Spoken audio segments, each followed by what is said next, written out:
back, everyone. My name is Patrick. You're watching the Oilers Rundown, broadcast on the Oilers Fanatic and the Heavy Hockey Network. I have a few news items to share with you guys today. The first one I was going to mention in my video yesterday, but thought it better just to keep that video contained to Stuart Skinner and John Gibson. That news is that we got a potential look at the Oilers' new third jersey that will be debuting next season. Last night, the Bakersfield Condors showed us this jersey, which is apparently very close to what the Oilers' third jersey will look like.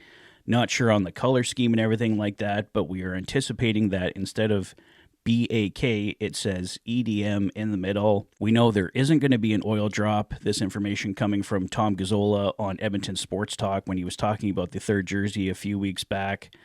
But overall, this is the kind of look that we should be expecting for the Oilers' third jersey. Like I said, there will be no oil drop, but it's believed that there will be an oil derrick in the EDM on the Oilers' jersey. So nothing official here yet, guys, but this is kind of pretty close to what we think the Edmonton Oilers' third jersey will look like. No word on a debut date. I am guessing sometime in the summer. They're probably going to wait till after the season is over. This is something that the Edmonton Oilers will wear next season, obviously, but kind of interesting to get what we anticipate is a future look at what the Edmonton Oilers' third jersey will look like. Staying on the topic of the Bakersfield Condors, Oilers insider Bob Stauffer posted this morning. Off-season acquisition Matthew Savoie of the Condors is currently third in AHL rookie scoring with 12 goals, 22 assists, 34 points in 42 games played, and leads the team with a plus 14. The 22-year-old is tracking to become a full-time middle six forward for the Edmonton Oilers by next season,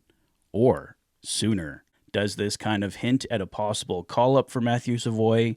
I think Savoie does get called up here. My guess is that Savoie comes up when the Edmonton Oilers are into their final few games of the regular season and they're looking to rest as many regulars as possible. I think at that point we see Noah Philp, if he hasn't already come back up, Matthew Savoie come up, maybe a few other guys, Drake Caggiula, stuff like that, that allow the Oilers, once they already have their spot solidified in the standings, nothing can really change. I imagine the Oilers sit as many guys as they can, and those guys come up and take over for the few remaining games of the regular season.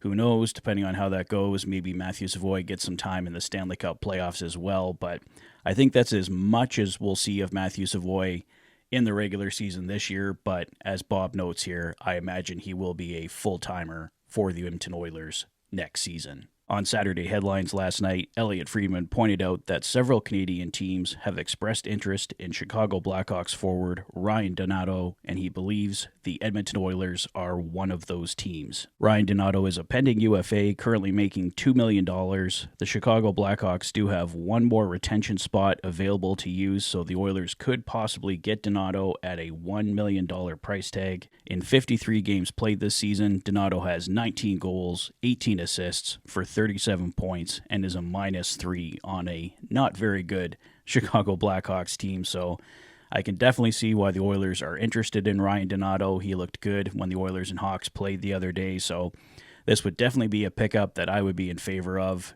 Obviously, the Oilers are not the only team in on Ryan Donato, so no guarantee that they get him, but if he does become an Edmonton Oiler here before the trade deadline, I think this would definitely be a solid pickup for the Oilers.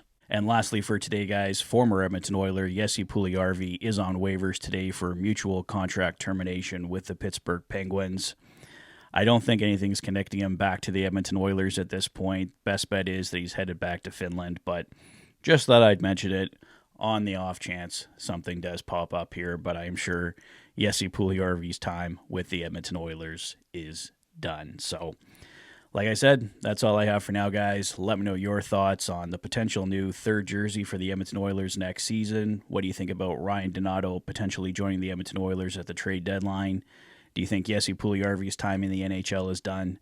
Let me know your thoughts on all these topics in the comment section below. If this is your first visit to the channel and you like what you see, please consider liking and subscribing for all the latest Oilers content. You've been watching the Oilers Fanatic.